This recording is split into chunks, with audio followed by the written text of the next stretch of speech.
Yo, what's up, high schoolers? Darwin Grazer here. And I read Psalm 139. Now, it's a kind of a classic psalm. It's got some of those verses that you see like on the walls of people's houses. They cut them out of vinyl and put them on there.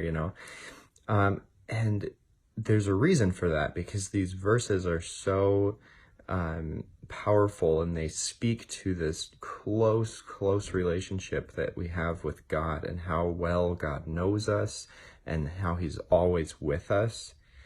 But what struck me this time as I read through it was this shift between verses 18 and 19, where it seems to go from David looking at all the ways that God knows him so intimately, and then suddenly he's looking outward at the world and he's saying, oh, how I hate the wicked and how I hate sin and all this like against the world thinking.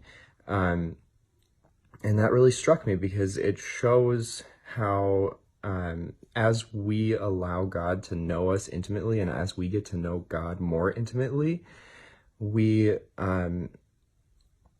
start to see the world and its sin for what it is, and we start to hate sin in the way that God hates sin.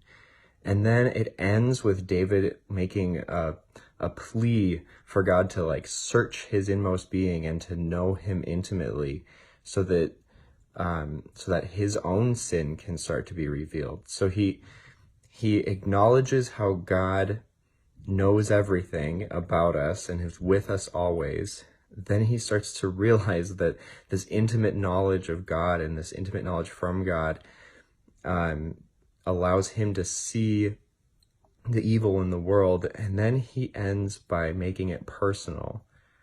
And I think in my life, when I have found that I'm pretty comfortable with the way that I am and the things that I'm doing, that can sometimes be a sign that I'm not as intimately close to God as I should be. And I should be crying out to God, like, search me, show me the ways that I need to,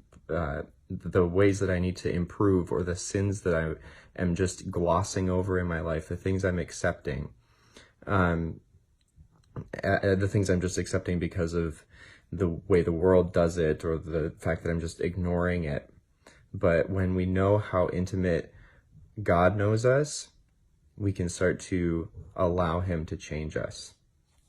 Have a good Saturday, whatever day it is.